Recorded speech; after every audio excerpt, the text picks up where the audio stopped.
Hello everyone, welcome back to my channel. दोस्तों, as per your demand इस video में मैं कोर्स 2 के लिए 25 बहुविकल्पीय प्रश्न लेकर आपके लिए आ गया हूं।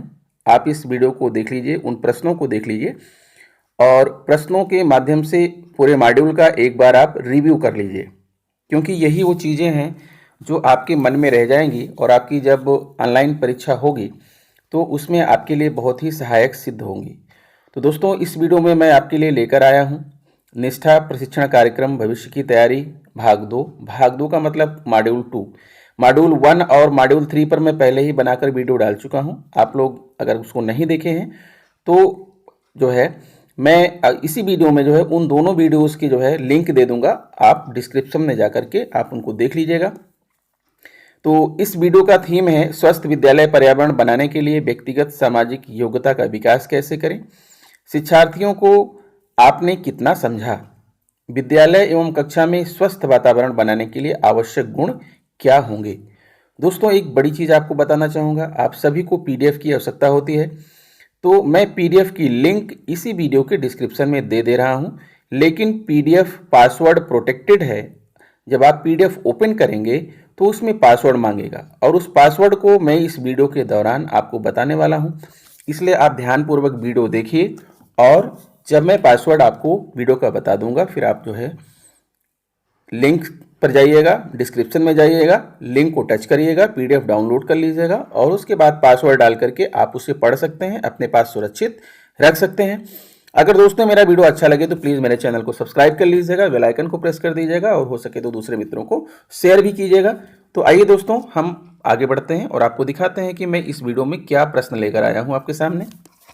जैसा कि आप देख पा रहे हैं, पहला प्रश्न है, निम्नलिखित में से कौन एक व्यक्ति सामाजिक गुण नहीं है। निम्नलिखित में से कौन एक व्यक्तिगत सामाजिक गुण नहीं है। देखभाल, संवेदनहीनता, स्वीकृति और सहानुभूति। तो दोस्तों बताना चाहूँगा कि इस प्रश्न का जो ऑप्शन बी है वो करेक्ट है। संवेदनहीनता व्यक्तिगत सामाजिक गुण नहीं है, तो यहाँ हम बी में टिक करेंगे। बाकी तीनों जो है वो व्यक्तिगत सामाजिक गुण के अंतर्गत आते हैं। अगला प्रश्न है, कक्षा विद्यालय में शिक्षकों, विद्यार्थियों और अन्य हितधारकों के लिए अधिगम के लिए पूर्व शर्त क्या है। व्यक्तिगत सामाजिक गुणों को अपनाना, प्रदर्शित करना, अनुकूल वातावरण बनाने में मदद करना या उपर्युक्त सभी। तो दोस्तों यहाँ पर आपका ऑप्शन डी सही होगा, उपर्युक्त सभी इस प्रश्न का राइट आंसर है। अगला क्वेश्चन आपके सामने है, विद्यार्थियों के लिए उनके व्यक्तिगत सामाजिक गुणों को विकसित करने के लिए एक संदर्भ बनता है क्या। घर का वातावरण, विद्यालय का वातावरण, पड़ोस का वातावरण या इनमें से कोई नहीं। तो दोस्तों यहाँ पर आपका ऑप्शन बी सही होगा, विद्यालय का वातावरण। इन सारे प्रश्नों के उत्तर मैंने वीडियो के लास्ट में दे रखे हैं, ठीक है। अभी मैं आपको बताता चल रहा हूं और लास्ट में आप वो सारे आंसर हैं उनसे आप इनको मिला भी सकते हैं और अपने लिए सुरक्षित रख सकते हैं। अगला क्वेश्चन है, विद्यार्थियों की अधिगम प्रक्रिया में भावनाएं एक महत्वपूर्ण भूमिका निभाती हैं, जैसे कि उनका शिक्षा की ओर क्या दृष्टिकोण है, वे क्या सीखते हैं, उनका समाज के प्रति क्या दृष्टिकोण है, या फिर डी ए और बी दोनों सही हैं। तो दोस्तों यहाँ पर ऑप्शन ए और ऑप्शन बी ये दोनों सही हैं, इसलिए यहाँ पर हम डी में टिक करेंगे, ए और बी दोनों सही हैं। अगला क्वेश्चन आता है, प्रेरणा से ध्यान कम करती हैं और अधिगम में बाधा डालती हैं कौन। सकारात्मक भावनाएं, नकारात्मक भावनाएं, उपर्युक्त दोनों या इनमें से कोई नहीं। तो सोचिए दोस्तों, यहाँ पर राइट आंसर होगा आपका ऑप्शन बी, नकारात्मक भावनाएं। अगला प्रश्न आपके सम्मुख है, निम्न में कौन सा कथन सत्य है। विद्यार्थी भावनाओं के साथ कक्षा में आते हैं, विद्यार्थी जीवन के बारे में पूर्वाग्रह रखते हैं, विद्यार्थियों को सुरक्षित और स्वीकृत महसूस कराने के लिए सकारात्मक कक्षा के वातावरण को बढ़ावा देना आवश्यक है, या उपर्युक्त सभी। तो दोस्तों मेरे हिसाब से ऊपर जो तीनों बातें कही गई हैं तीनों ही सत्य हैं, तो यहाँ हम ऑप्शन डी में टिक करेंगे। फिर आगे बढ़ते हैं, विद्यार्थियों में व्यक्तिगत सामाजिक गुणों की पहचान करने के लिए आप क्या करेंगे। विद्यार्थियों को एक समूह में बैठाएंगे, प्रत्येक समूह में प्रतिभागियों को उन लोगों की सूची बनाने के लिए कहेंगे जिनकी वह प्रशंसा करते हैं, या विद्यार्थियों से उन गुणों को सूचीबद्ध करने के लिए कहेंगे जिन्हें उन्हें समूह में कार्य करते स्वयं में पहचानना है, या उपर्युक्त सभी। तो यहां भी दोस्तों आपका ऑप्शन डी सही होगा, उपर्युक्त सभी। फिर आगे बढ़ते हैं, अगला प्रश्न है, विद्यालय में ऐसे कौन से अवसर हैं जहां व्यक्तिगत सामाजिक योग्यता का पोषण किया जा सकता है? पाठ्यक्रम में, विद्यालय की विभिन्न गतिविधियों में, पूर्व व्यावसायिक शिक्षा, उच्च प्राथमिक में, या उपर्युक्त सभी। तो यहां भी दोस्तों ऑप्शन डी सही है, उपर्युक्त सभी। अगला प्रश्न आ रहा है आपके सामने, देखिए, शिक्षार्थियों को समझना अति आवश्यक है ताकि वे विद्यालय में लोगों के साथ समायोजन कर सकें, अपने कार्यों की जिम्मेदारी लें, विशेष रूप से शिक्षा संबंधी, स्वस्थ आदतों का विकास कर सकें, या उपर्युक्त सभी। तो यहां भी दोस्तों ऑप्शन डी आपका राइट है, उपर्युक्त सभी। अगला प्रश्न देखेंगे, शिक्षा के उच्च प्राथमिक चरण में शिक्षार्थियों की कुछ जरूरतें जिनमें शिक्षक सुविधा और सहयोग प्रदान कर सकते हैं, वो जरूरतें कौन कौन सी हैं?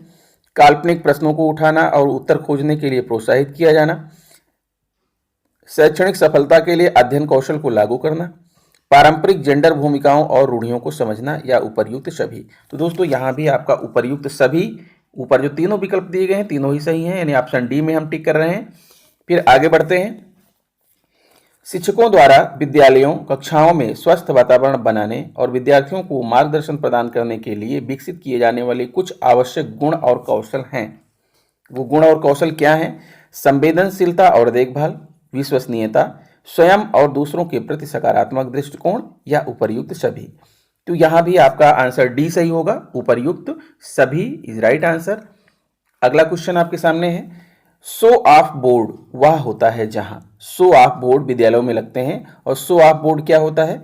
जहां हर हफ्ते अलग अलग विद्यार्थी अपने बारे में कुछ प्रस्तुत कर सकते हैं, जहां विद्यार्थी अपने द्वारा लिखी गई कविताओं को लगा सकते हैं, जहां विद्यालय की समय सारणी लिखी होती है। ए और बी दोनों सही हैं। तो दोस्तों पहला दोनों ऑप्शन ए और बी दोनों सही हैं, यानी यहां पर भी हम डी में टिक करेंगे, ए और बी दोनों राइट हैं। अगला क्वेश्चन है, माता पिता के साथ शिक्षक बैठकों के दौरान यानी पीटीएम के दौरान विद्यार्थियों के किन चीजों के विषय में सकारात्मक प्रतिक्रिया देना महत्वपूर्ण है?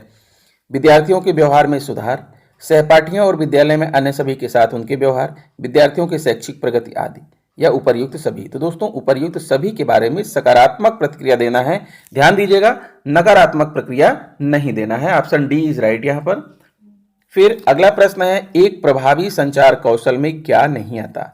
एक प्रभावी संचार कौशल में क्या नहीं आता? चेहरे के भाव, शरीर की भाषा, चिल्ला चिल्ला कर बोलना, लिखना, कल्पना करना आदि।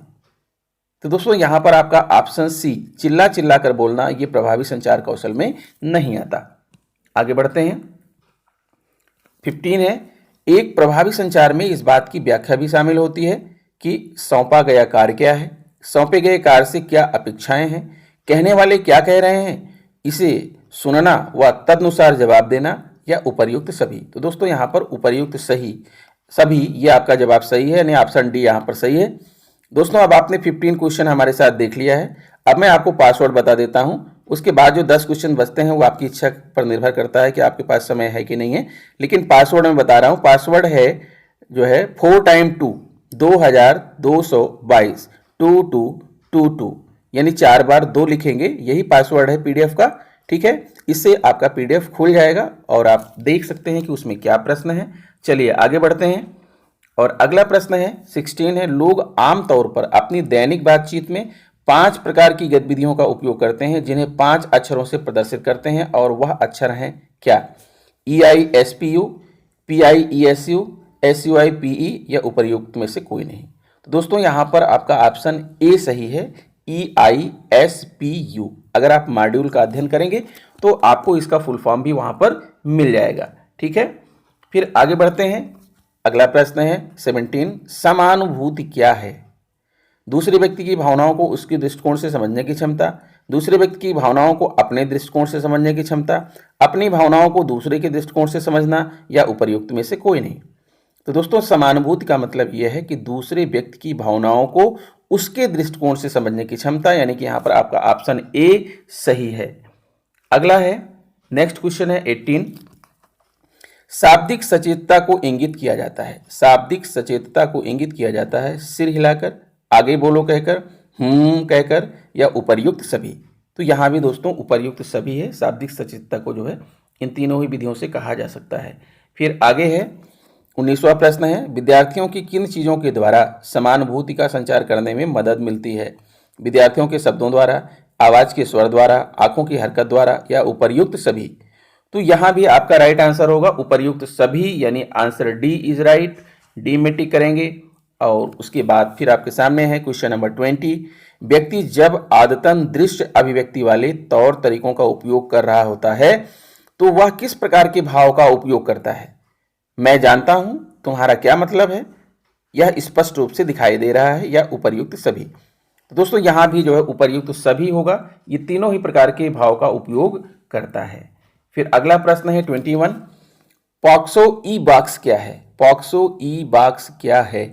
एक ऑनलाइन शिकायत प्रबंधन प्रणाली है, पत्र डालने का एक डिब्बा है, बच्चों के खिलाफ यौन अपराधों की आसान और प्रत्यक्ष जानकारी देने की प्रणाली है, पॉक्सो अधिनियम 2012 के तहत अपराधियों के खिलाफ समय पर कार्रवाई करने के लिए एक शिकायत प्रणाली है। सोचिए दोस्तों इसमें से क्या है?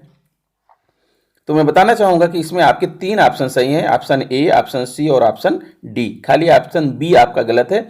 तो इस प्रश्न का आंसर होगा ए, सी, डी। ध्यान दीजिएगा।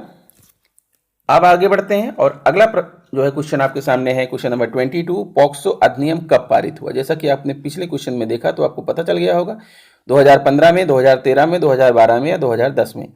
तो पॉक्सो अधिनियम 2012 में पारित हुआ था। Option C is right here. फिर नेक्स्ट क्वेश्चन है 23, निम्न में से कौन एक चाइल्ड हेल्पलाइन संकट में बच्चों के लिए एक राष्ट्रीय 24 आवर्स निःशुल्क टोल फ्री आपातकालीन फोन सेवा है?